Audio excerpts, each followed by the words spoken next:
Paradigm Review Show, #1 film review show on YouTube. I'm Ross Cushing. PXM is Moss Shinobi. You've seen him before. What up, guys? PXM how you doing? Not bad, man, not bad. Going to be a brief show today, guys. The throat has been totally out of commission from allergies all week, and I'm trying to save the what little voice of my have left for Marty Andrade tomorrow for the DB Cooper Chronicles Volume 7 interview. So tune into that tomorrow, 2 p.m. Of course, while we're waiting for the signal to go out, guys, UFC today is a British event. We have Leon Edwards. What up, Pixie? I don't know if you're watching the card later, or actually it's like now, right? It's probably right in the middle of it. Actually, I should probably check where it's at, guys, because if it gets to Blankowitz, we're going to cut this short. So no arguments. You guys know how we do. PXF, baby. So Leon Edwards versus Brady, and then also Blankowitz versus Olberg. Holland has his fight as well, so it should be tight. And then Dirty Boxing 1, so shout out to that. What up, guys? Holla at us in the chat. We're talking Horror Express today, 1972. This film came on my radar from the Thing community. Gaz and I obviously reviewed The Thing. It is a sci-fi horror classic by John Carpenter. John Carpenter, random trivia, Gaz, just got his star on the Hollywood Walk of Fame. About well due time on that, you know what I mean? Yeah, definitely. The guy who directed Escape from New York, Escape from LA, They Live, Big Trouble in Little China, Halloween 1. Yeah. kind of late on that since most of those were 70s, 80s. Yeah.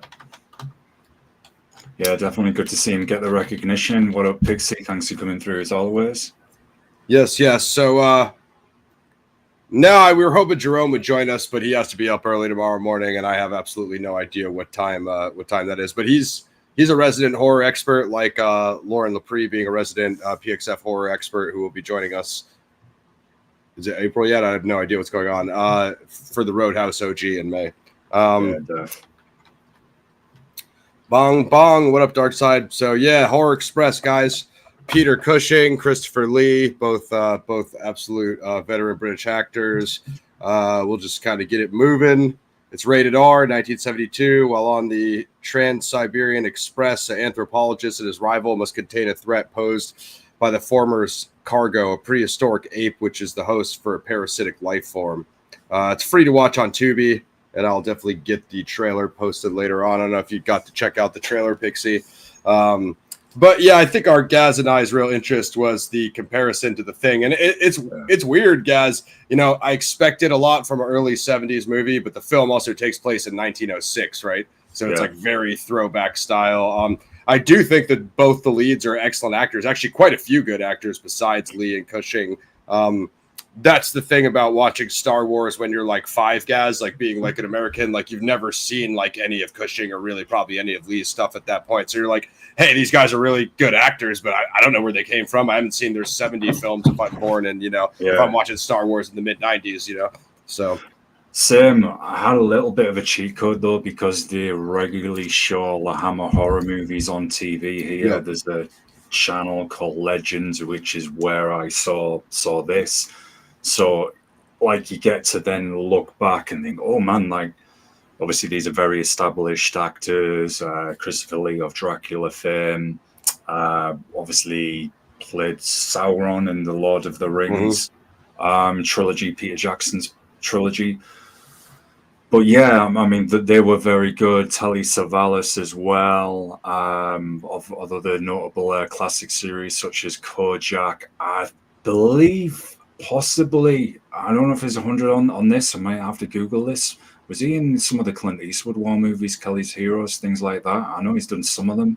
Possibly. Yeah. I wouldn't know enough about that, but possibly. We'll check on that for you, folks. But yeah, the acting is good. I'm going to do 2 things with this review, which is probably going to be no surprise. I'm going to, for now, talk on the professional side, what's good, and then when we get to the ratings, I'll do my personal review, which is going to be considerably lower, considerably different, but yeah. So I'm interested. The Wikipedia says it's based on this short story by an American writer playwright, and I don't know if that's like The Thing from Another World, like the actual The Thing source material. There's obviously a short story black and white 50s film, and then the 82 John Carpenter that Gaz and I reviewed, obviously.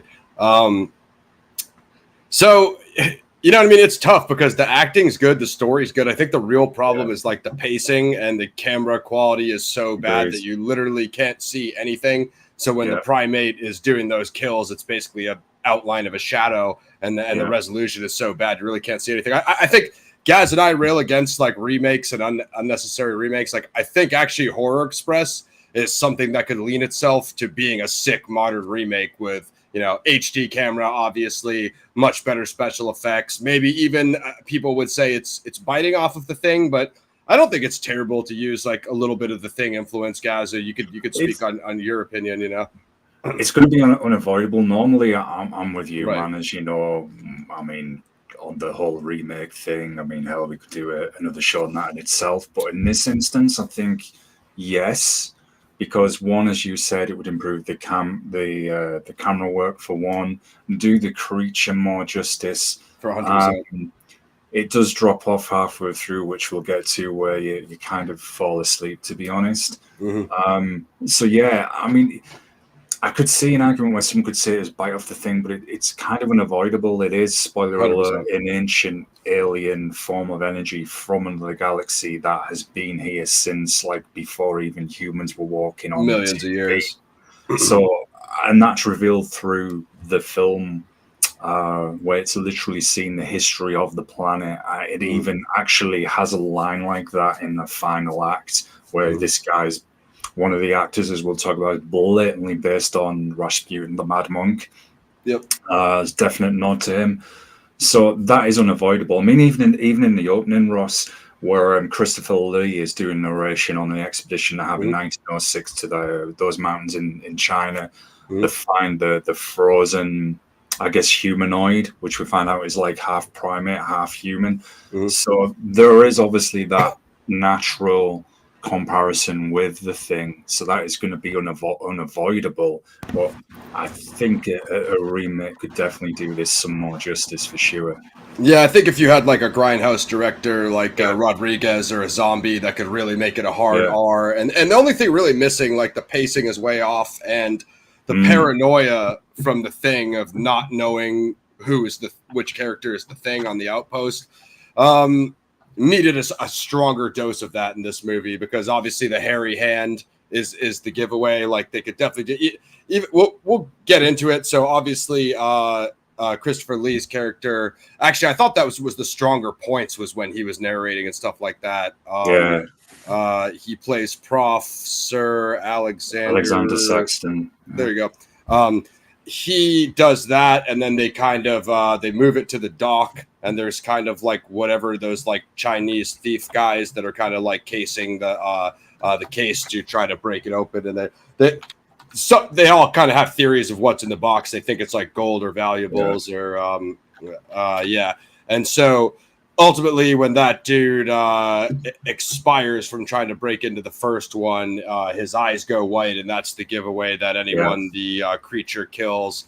And they really doubled down later on that effect of the transfer of the parasite, like through the eyes, which for two main characters that are scientific professors is really a poor way to spread a parasite, because without touch, how is it going to transfer through the eye? You know what I mean? So that needs fleshing out in a remake. Did you ever see the X-Files episodes, Gaz, where that dude Krychek got infected by that type of symbiotic, and it was basically a liquid being that went through like the orifices, and then when he was puking it up back into the UFO, it was coming out of his nose and eyes and mouth. It was basically just a liquid. Like, we needed more of a symbiotic transfer like that, because how is looking at the thing going to transfer it? You know what I mean? And then also, COVID and the whole virus theme, that those biological themes could be much better fleshed out. Yeah, definitely, because it's left to a certain amount of supposition, I guess, by the viewer. I mean, there's another hint later in the final act when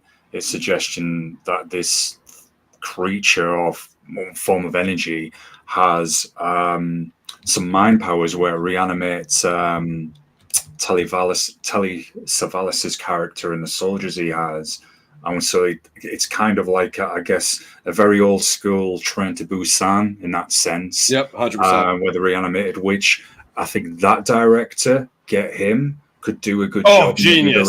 Genius. That would be awesome. I mean, because he's kind of already done something like this. So yes. That would be my call, definitely. But you're 100 right, Ross, because even those are powers that are hinted at in the final act. It's kind of not explained. Like, it just appears randomly. Okay, this thing can reanimate corpses and control them as well. He throws it in out of desperation, and it makes I think that's probably the best part of the movie. It makes a good third act.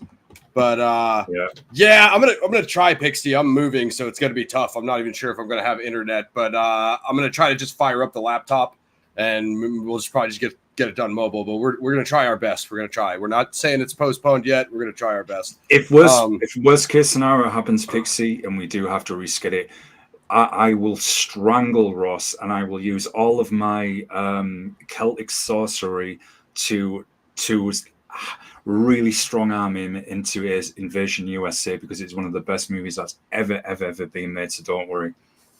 Rightly so. Yeah. It's PXF. We bring you the stunning epics in 70s, 80s, forgotten action.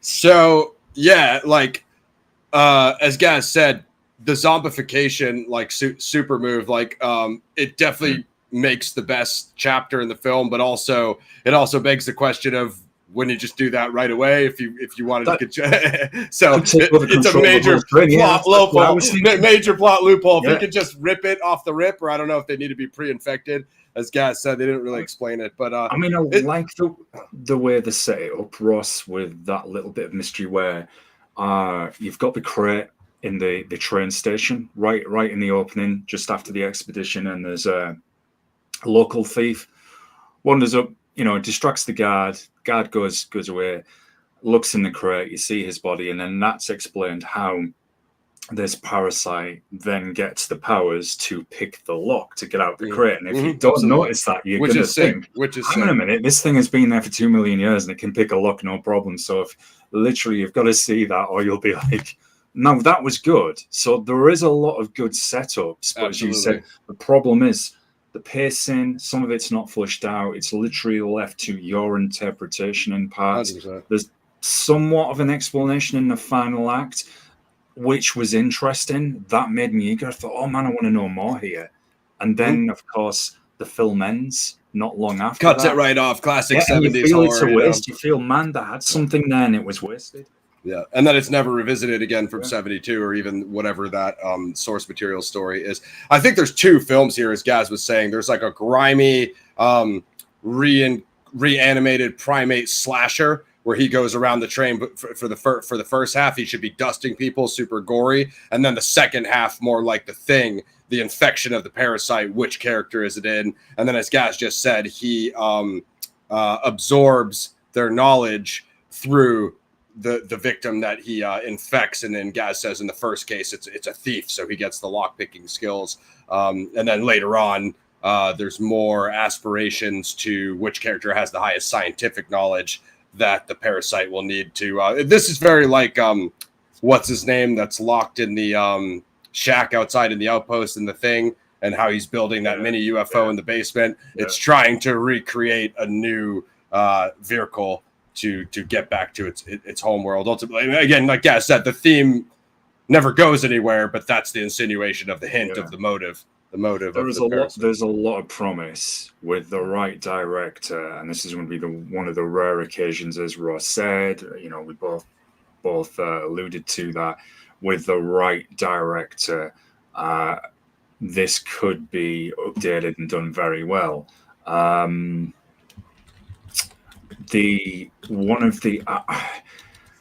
see, it's obvious that this parasite has telepathic powers, but as you said, Ross, it's not flushed out enough. And one of the first early kills on one of the trained soldiers, because there's about 3 different groups of soldiers here introduced to some in the train station office at the beginning. where we're first introduced, to Christopher Lee's character, Professor Sir Alexander Saxton, and Dr. Wells, played by Peter Cushing. And then, of course, there's the soldiers on the train as well who are guarding that. And later we see Telly Savalas's Cossack soldiers, I think. Mm-hmm. And one of those early kills, this creature, firstly, it kind of hints at it's not just going to use mind powers, because he strangles that guard, and then he uses his killer optician stare. Like if someone's going to be opticians, just like, look at the light, look at the light. They show that 500 times in the movie. In the second and third act, they have mad long sequences because that's the only special effect they could create. So they're like, we're going with this. Yeah. It's like, this thing has got the power of an optician's light. It's a eye, isn't it? My TV almost blinded me from watching too many of those sequences. But that early scene, that early kill, where he's spoilers, folks, where this ape-like creature you think is strangling this guard, and then he uses that to hold him to use then this killer optician stare, I guess, which is emphasized throughout the movie. Did you feel though once it had got past the ape primate kind of creature and it's jumping around from body to body in Host, that it lost a bit of that all right, it's definitely kind of coming now aspect? Yeah. Go ahead, say again. I was going to say, did you feel when it got past the ape primate creature that it lost a bit of the horror feel, in a sense? Not the horror feel, because I liked the fact, I love the concept of the paranoia of the thing, that you don't know who's the thing. Yeah, agreed. Obviously, like we spoke about, the thing frames McCready. Some characters just flat out disappear. The cook guy, the chef, right? So they do enough with dropping off characters of that one. Though as you were saying there, I was about to say, I think there's too many main characters in this. It should have more of a focus on Saxton and the two scientists, because when you bring in the Count and his wife, I do like the Mad Monk. I thought that actor did a really good job. And then also Kazan is the crazy captain. I thought he did a really good job too. But there's like a little bit too many main characters for a train with like 100 people on it. You should just focus to like more like a Thing type pacing, like 5 or 6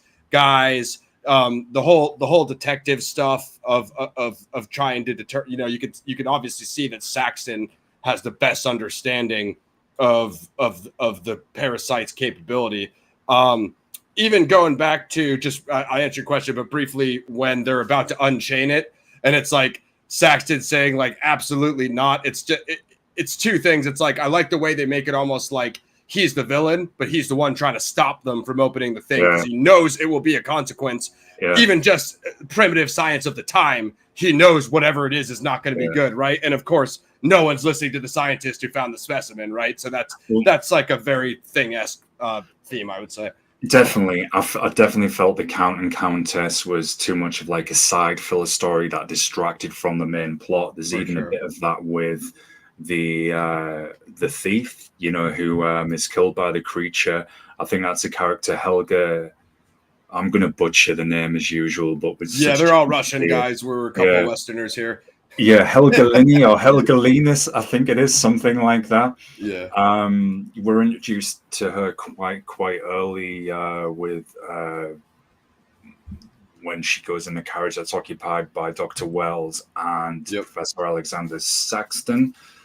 I felt that took a little bit away from the main plot, and it's sad because, again, I feel there's some wasted moments, Ross, because there's the part where there's Dr. Wells and his assistant and Professor Saxton, where they're doing an autopsy to find out how this thing is supposedly killing people, what happens to the brains, the eyes, and that's the assimilation of the brain knowledge. And that's when you learn that this parasite's essentially been surviving on any life form since prehistoric times, even before that, and it's like got the history of our planet. So that was interesting. And then that backs up, as you were saying, Ross, that Professor Saxton knows if this thing, no pun intended there, thing is awesome. That it's dangerous. And we need to learn more about it. And I just feel that doesn't quite go anywhere. 100%, I agree with you. And where you were saying about does it lose the horror element? I don't think it loses the horror element, but that's when it loses the pacing. And what we should see, because you know what the problem is when the parasite starts hopping characters for hosts, you should see less of who it is, because when the parasite is questioning Saxton, you obviously know that that's the parasite, right? Because why else would he be deep diving? What's the capability? I want to see how much this guy knows. He's also trying to gauge which of the two scientists has the highest scientific mathematical capacity in order for with him to assimilate, to recreate his ship to get home. So all of that is working, but as Gaz said, the pacing totally falls apart up until Kazan arrives. Another theme, I really like the Mad Monk. He thinks that the life form within the primate specimen is what up, John? Is satanic, demonic. I think that's a theme that could have been really doubled down on something more in that direction. Not necessarily, maybe him being right that this parasite is evil. You know what I mean? Or at least at the very least, belligerent towards humans, right? Which is the same thing to us. So I think that could have gone somewhere. Obviously, he gives up himself as a host. They didn't do enough with that to you know what I mean? Like Satan, I give myself to you, you know, come take hold of me. Like that scene needed more of a moment where it really matters. Like you said, it's like a step in the right direction, but didn't give you the double down payoff that you were looking for. You know? Yeah, he was all these little themes. Yeah, he was an interesting character because right from the opening act, when we're first introduced to him on the train station platform, you know, and he finds the body of the thief who tried to break into the crate. And then he's saying to people, you know, there's something evil in there. This is kind of backed up a little more with the Countess's dog that's totally freaking out, and there's kind of this, you know, jolly posh, whatever, all that kind of aristocratic tropes, which I was just but anyway, but you're right, he was a very interesting character, recognized it as it being evil, and then later in the movie wants to serve it. You know, he's calling it 100% right. There's no continuity there. So and then it's just a complete flip. He's calling it master, and then kind of this guy's like a devout, quite fanatical in his faith, and then he kind of has a switch around, which just didn't go with it. Where then it's like, what was the line? As in heaven, as in hell, instead of as in heaven, as in, you know. And they're like, okay, this guy's just totally flipped, and he even offers himself up in a final act to say, take hold of me. As a host, as a host servant. So there needed to be like you got to show scenes of him like worshiping Satan in the dark by himself, and where he's pretending to be a Christian for them, and then he's going to give up the Countess as them as offerings. You know what I mean? That would have worked, and it was another subplot that just didn't work. Other than that, you know, he basically takes over the detective guy. Once he gets him assimilated, it's fairly obvious that our viewers just super jumped up. I wonder if that's the thing heads coming in from the FB group.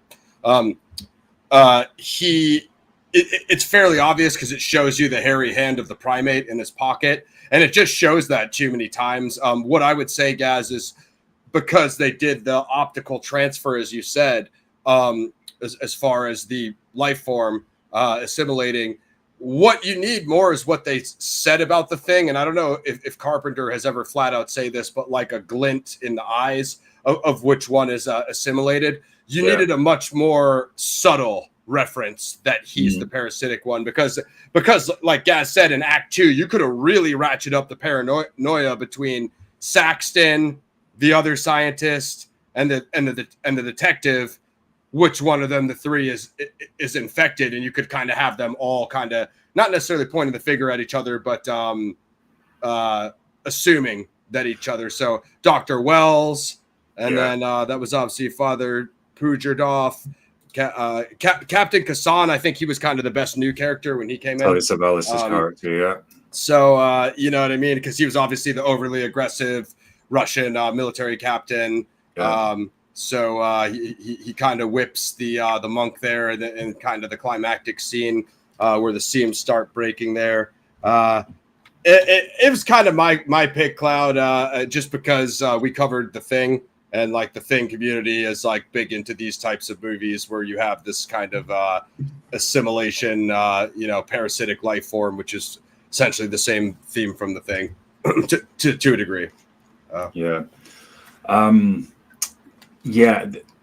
It would have worked definitely having that more subtle hint, because the way they were detecting the parasite was essentially turn the lights off so you could see its red eyes.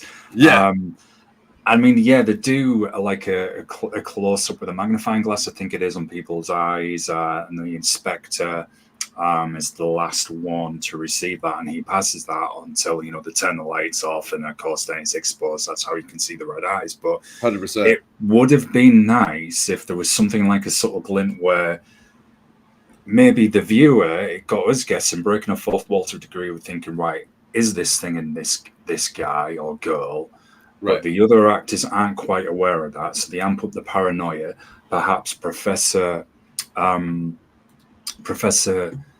Saxton could have been more, no, I want to take this thing and get as much knowledge out of it as I can, which it does kind of ask him to spare its life in a final act. It says, I can teach how to cure disease, stop war, everything. I've got history of the planet in me. So it could have been that Professor Saxton is wanting to get this thing, to get all the knowledge for himself. Dr. Wells, no, it's evil, it's too dangerous. Sure. Hit him against each other.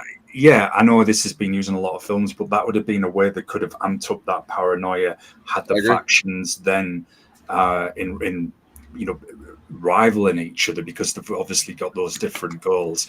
And that's ultimately what I feel. I'm stressing this again, man. When we're in that final act, it just feels there's some wasted opportunities. It had promise. 100%.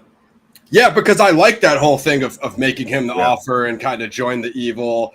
But as Gaz said, it's just too little too late. It's not properly fleshed out. Of course, the old Gaz and I could do Act 3 real quick, because a lot of you guys are still popping in. I know Slip said he just watched it. Let us know what you think. Slip, I think in order for me to gift you the subscription, I think you need to be on PC. From what I read, I don't think it works yet on the mobile. So if you have a desktop that you could use, or someone can let you jump on one for the show or whatever, let me know and I'll attempt to gift you the membership. The eye thing too, as Gaz said, they're saying like their eyes turn white when they die, remember? But that's only after they die, as Gaz was saying. So that doesn't really verify you who is infected in real time. You know what I mean? So kind of went off on a red herring there. Yeah, and there was something else I noticed as well. The Russian military captain, who comes on the train in the final act, Telly Savalas, Captain Kazan. Yep. That scene when I think it's just before the creature kind of reanimates all the corpses in service to it. Now, did you notice Captain Kazan was resisting this thing's gaze? It was taking a little bit longer for him to take over, and he was fighting against it. Now, someone could say, right, it's human spirits, it's endurance, soldier with better training, blah, blah, blah. But that got me thinking, right, is there something to that? I know I'm kind of maybe clutching at straws there, but it was another thing I noticed, and I thought that was quite interesting. I mean, obviously he ultimately falls and gets killed by this thing. Yeah, I did notice that. You'd have to assume the spec op training, as you said, it'd be difficult to, definitely interesting. Definitely could have did more there. But yeah, so the final trick is, as Gaz said, so he noticed it. It's reanimating all the former corpses, and kind of, man, that we'll call that the Train to Busan sequence, Gaz, when they're running away from all the zombies, and a few of them trying to grab her, and Saxton gets those few sweet kills. I think he uses like the sword, the knife, and I think maybe a pistol. And imagine that shot like a John Wick style action, where you can pull off the kills and the moves like a Scott Adkins or whoever. You know what I mean? I think that could be a really cool sequence. But because this entire movie is shot with the lights off, all you could see is the weapons swinging in the dark of the shadows. You can't really see any of the kills. But that pacing, though, like that's the thing. Like you have a movie that has pretty much the worst pacing for an hour right in the middle, like Gaz was saying, and then it turns right up to that pace. Whereas if they could have kept that pacing for more of an entire act, it would have really worked with the action, you know? We just, I'm going to answer a question in the chat in a moment. That was the only time I felt as well that the whole train was in danger, that you got that they have to get away here, this thing, because it really amped it up. Now you could have balanced that, had a bit of that fast pace, then a little bit of downtime for more, you know, flushing out the plot, some of the creatures' powers, etc. Then amp up the danger again, because there is a call that goes to the signal office, where the two characters say, right, we've just had I'm trying my best to describe like kind of the technology they had at that time, so forgive me folks, but I guess it's like a telegram or something comes through saying, right, we've got this through from Moscow, we have to divert the train on separate tracks. The guy says, right, this is going to kill the whole train. And then of course we get to the scene you just mentioned, Ross. That is the only time I felt that whole train was in danger, that the passengers felt that terror as well. Like, okay, now we know there's something on here with us, and it's got an army behind it as well, and it's coming for us. And then there's the urgency to separate the carriages. But again, it's too little too late, because literally after that's pretty much the end of the movie next. You're just like, well, what a waste. Yeah, they diverted off of clip. I was absolutely dying when the train exploded. Spoiler alert. Like what? How would the train explode from falling off a cliff? It's not like it's loaded with. That's a classic old 70s, 80s movies thing. Like, it's not like it's loaded with explosives. I'm pretty sure that's not what happened. I mean, yeah, maybe some of the coal and stuff in the engine in that front part, but.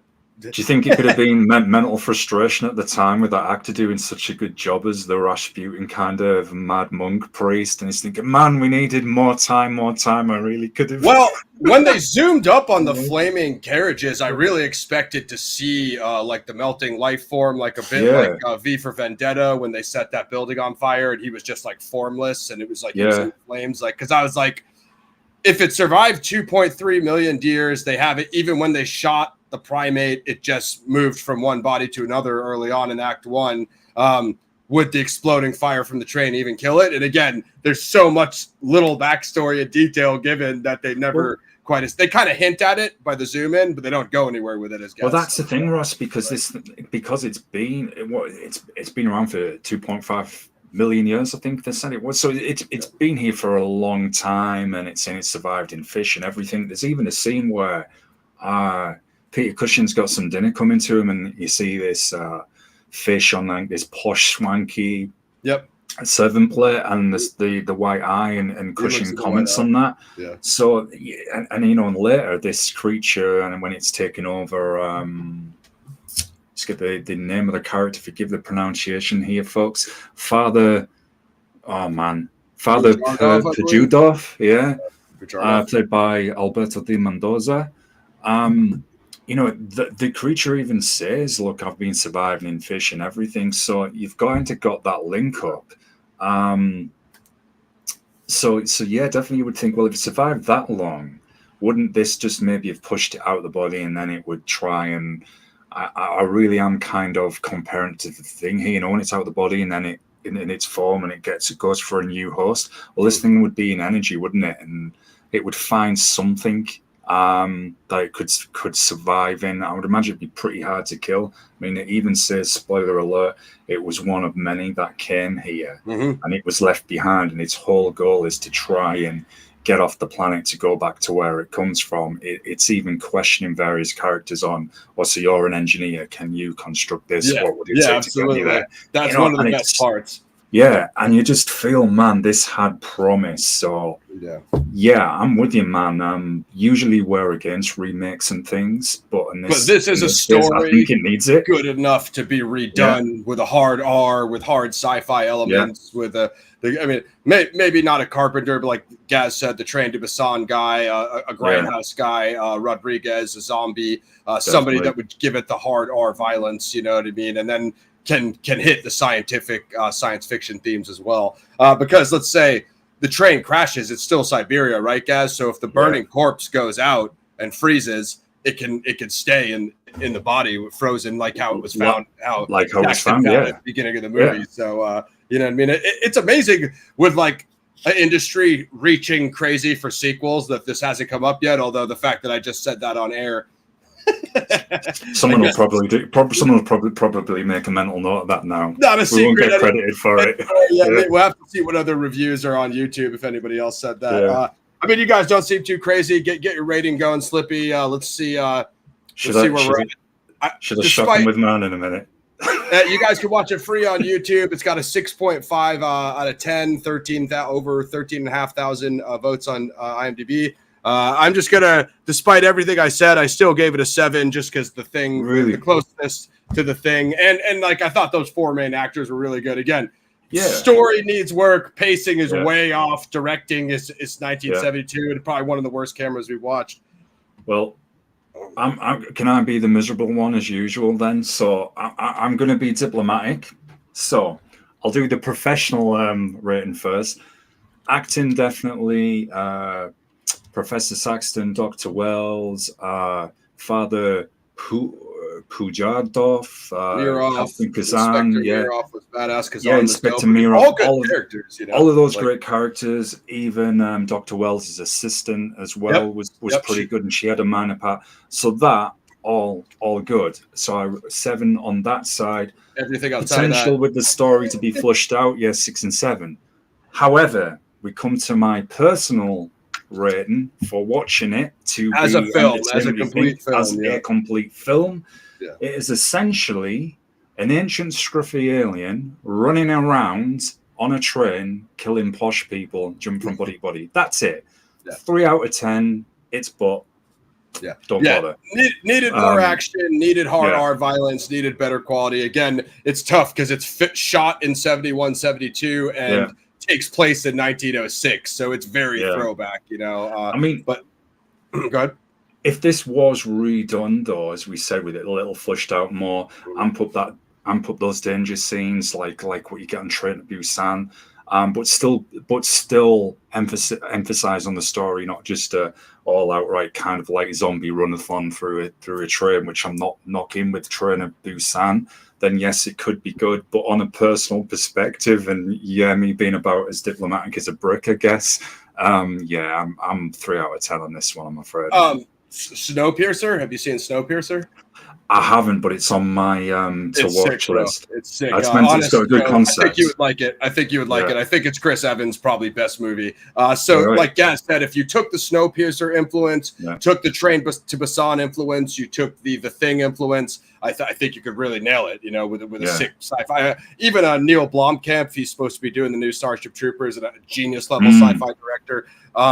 So I think there's enough guys out there, as Gaz said, that could be done. There's enough writer directors that you could really, really nail it. It unfortunately just doesn't come together, even with a stacked roster. And with the main characters and great actors Gaz mentioned, I think you need a little more focus on them. Focus on the main 4 or 5, how the Thing just focuses on the outpost guys. It doesn't really get into the Norwegians. It's stepped in that first couple minutes of the film. Yeah. It's all the Americans. Same type of thing. Cut out the Count and the Countess, or just use them for sacrifices or whatever, and get it out earlier, because you have all these 100 people and then some of these kind of like downtime scenes, like Gaz said, sure, here and there while he's hopping hosts and he's interviewing people, you need to do some background. Even the detective work of Saxton was like really good.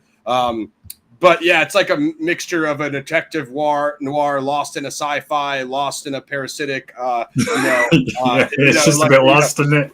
It's like the inception of genres lost in each other. Horror lost in a sci-fi, lost in an action, lost in a zombie, like you guys were saying. I don't know, Mosh, you doing any album reviews?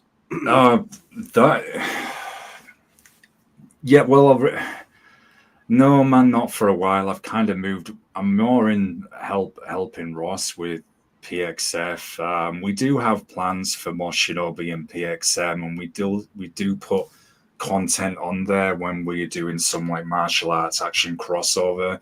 But we're focusing on this side at the moment. I don't know, man. Not for a while. And we used to do music review shows, and we used to interview bands all That's the what I'm time. writing in the chat right now. Yeah, long before YouTube. Honestly, myself and Ross, what we were doing at one point, 3 shows a week, sometimes interviewing, and I mean every kind of everything from hip hop to, I guess, regular metal, death metal, absolutely everything. And we got super burnt out with it. We needed to really kind of change things up. So I'm not saying we would never go back to occasionally doing a music show or talking with someone from that scene, because myself and Ross still have lots of connections with people from that industry. Yeah, we've kind of moved on from that, really, haven't we, man? Yeah, I mean, we both kind of lost interest, Yeah. guys. We used to do it for years. I mean, okay, so I never talk about music on the show anymore. Cheeto XL, my big homie, rest in peace, has a Map of Bones dropping on April 8th. You can get that on 1332records.com. If you watch this channel, you should know who Chino XL is. Even if you don't listen to hip hop, you should probably know who Chino XL is. He had a ton of film and TV cameos. He was in Reno 911 back in the day. He was one of those gangsters that was like singing the whack opera songs it was like the lineup. It was like the lineup. They're like, we think one of these gangster guys like sang a song. Let's see who has the best vocals. Anyway, UFC Pixie, what are your picks? I got Brady, even though I hope Edwards wins. I got Blackowitz. I'm gonna go Gunner because I don't know. Holland's up and down. It looks like Molly McCann just lost. Her opponent was switched up, so we're probably going to dip out for some UFC. Also, Dirty Boxing, Mike Perry's league. That's punches with elbows, guys. So that's going to be crazy. Man, looks like most people just dropped, and my voice is shot, guys. So we'll do a quick channel updates real quick on the way out. Like, sub, share, get a membership. Go check the Patreon. You can join free on Gmail. Marty Andrade tomorrow, Finding DB Cooper. It's a Cooper Chronicles return. I haven't done a Cooper show in a minute. Had some requests for it, so Cooper's coming back.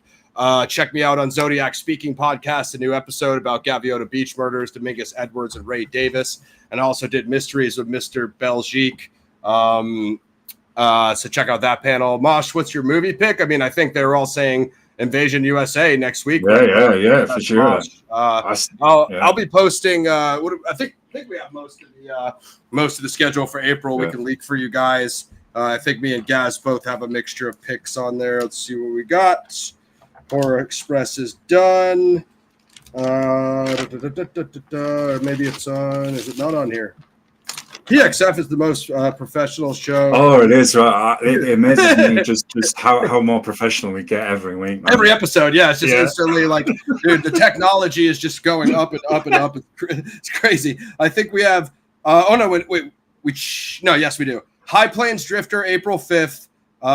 Desert Fiends, which is going to be brand new on Amazon Prime. One of the PXF co-signed crowdfunded films is April 12th. And then I believe I have the rest of them on my phone calendar with more picks. Bloodsport. Oh, my God, that's going to be legendary. I think Greg might be joining us for that. I'll send him the invite.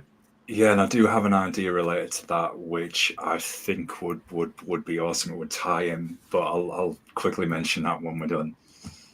Absolutely. And Havoc, Tom Hardy, the new Gareth. What's his name? Man. Gareth Evans? Is that the director? Yeah, that looks sick, man. Going to be crazy on Netflix. So both months are booked out. I am going to have a week off in May. I'm shooting a movie. We'll talk about it when the time comes. But that's basically it on my end, guys. Like, sub, share. Those are the picks. Leave your dude. We're crazy organized over here, bro. You know how we do pick stuff. Go ahead, guys. What were you going to say?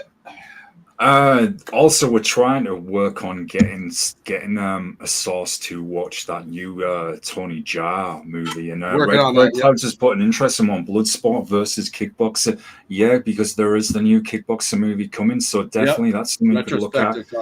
There is a movie. This is what I was going to mention to Ross, but I might as well mention it to all of you. I've said it before on past episodes. There is a movie called The Last Kumatai. I think the guy stars in it as well. Did by a guy I think called Viking Samurai on YouTube, and it features a lot of those classic like martial art actors in it. And it's supposed to be kind of like very much a blood sport kind of movie. So that's something we could possibly take a look at, and never know, maybe even reach out to the guy and see if he would come on to chat to us both about the film, which would be pretty awesome. There's a couple new Scott Atkins we need to catch up on. We've been talking about doing these kind of like versus Red Cloud with these kind of comparisons. We talked about this a while back with Mac. We definitely want to do like Hidden Fortress versus A New Hope. Yeah. We kind of already did Sanjuro versus, or what was that? Yokimbo versus a fistful of dollars, or for a few more dollars more. We already did that for you guys, but we have several more of those. Some of the samurai stuff versus westerns. Also, Red Sun, is that the one with both of them? It's John Wayne and Toshiro Mifune. I think I forgot to mention this when we did Sanjuro guys on air, but Gaz and I talked about this. Obi-Wan Kenobi was written for Toshiro Mifune, so I think that's the craziest day. What a mistake! I mean, no disrespect to Sir Alec Guinness, he's an absolutely outstanding actor. He killed the Obi-Wan role, but man, I think to have Toshiro Mifune play that would have changed the game with the sword play with the lightsaber. That would have been nuts. Shaolin movies, Red Cloud. So, would you be referring to any of the, or the kind of the 5 Deadly Venoms? There's even that. I mean, it's a pretty terrible movie actually. I've the Wu-Tang movies. There's American Shaolin as well, which is pretty awful. But it's something. I mean, we're always kind of going back and forth all the time, folks, on content to do for the channel, not just with the film reviews. It's actually, it just never stops. It's ridiculous, the things that we're always looking at. Other shows, no new Ross appearances. Pixie, Marty Andrade's coming over here and doing Cooper Chronicles with me tomorrow. And that's the next show for me. I'm going to be in a movie in May that we're shooting. I'll post the trailer when it drops. But no showing elements right now. It's just Zodiac speaking and Mr. Belgique. That's it, guys. I think we're going to jet. Looks like Molly McCann got slept, and then we're going to try to catch Dirty Boxing with Mike Perry. But shoot your. Feel free to. I mean, we love seeing it, and that's I'm down with that heel run. We watch all the the sniper sequels are the ones me and Mac watch. Then me and Gaz watch all the what were we talking about? Kickboxer. Okay, so here, forget everything. Since we all brought it up, and I'm totally down for Bloodsport versus like Kickboxer stuff, and Gaz and I are frighteningly scared to say this. There's always been this rumor of a Bloodsport remake, and I don't know what's going to happen because they're doing I think the next Kickboxer, correct me if I'm wrong, Gaz, isn't it Atkins and John Claude again together? So the one that's not out yet, I think we're waiting for a trailer. Yeah, let's. They shot. We'll have Gaz fact check it real quick, which I'm fine with. Hey, I love both those guys, but Bloodsport is going to be highly questionable. So we're going to bring you guys Bloodsport OG. And I don't know, May's going to be packed too. Lauren will be making his turn in May. Scott Adkins stars in Kickboxer Armageddon, the third film in the franchise, and he's playing the villain Cesare, a martial arts master who leads a sadistic cult, and the film is expected to start filming in spring. And John Claude's character in the reboots is really good. So that should be sick. Anything with Atkins playing a cult member is epic. Of course, we would love that final Boyka film.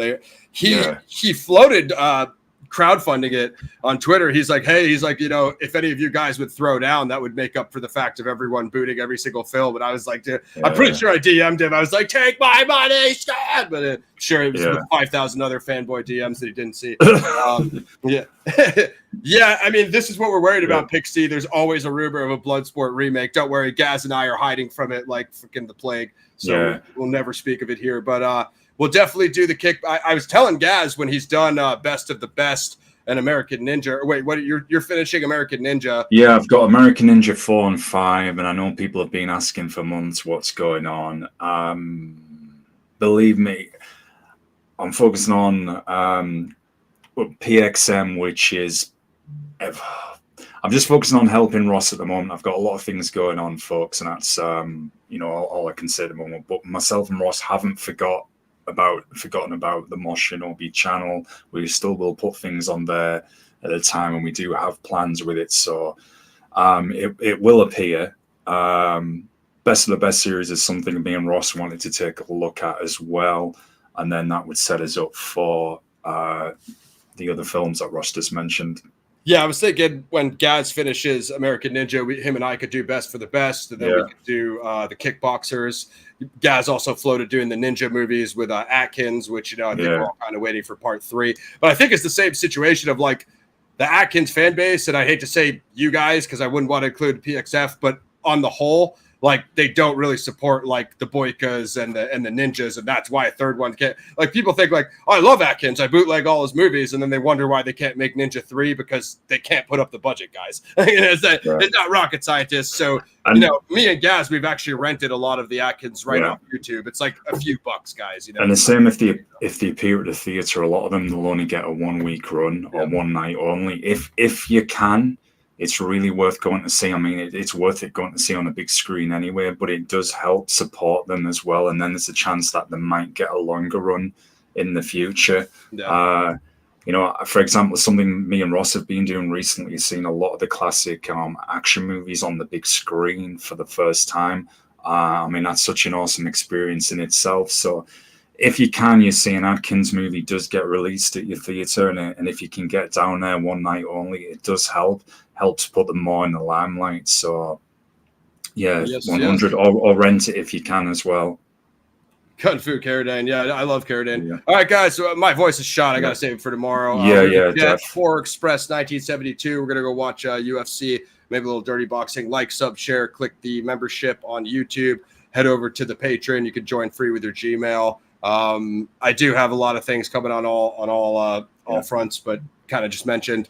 Tune in tomorrow. Myself, Martin Andrade, Finding DB Cooper book, and then I'll be ready to announce Zodiac stuff and other new shows that Gaz and I got coming up. Horror Express 1972. Go sub Gaz over on Mosh Shinobi. Shout out to everybody who came through in the chat. We're out, guys. Tune in tomorrow. Peace. Take care, y'all. Goodbye.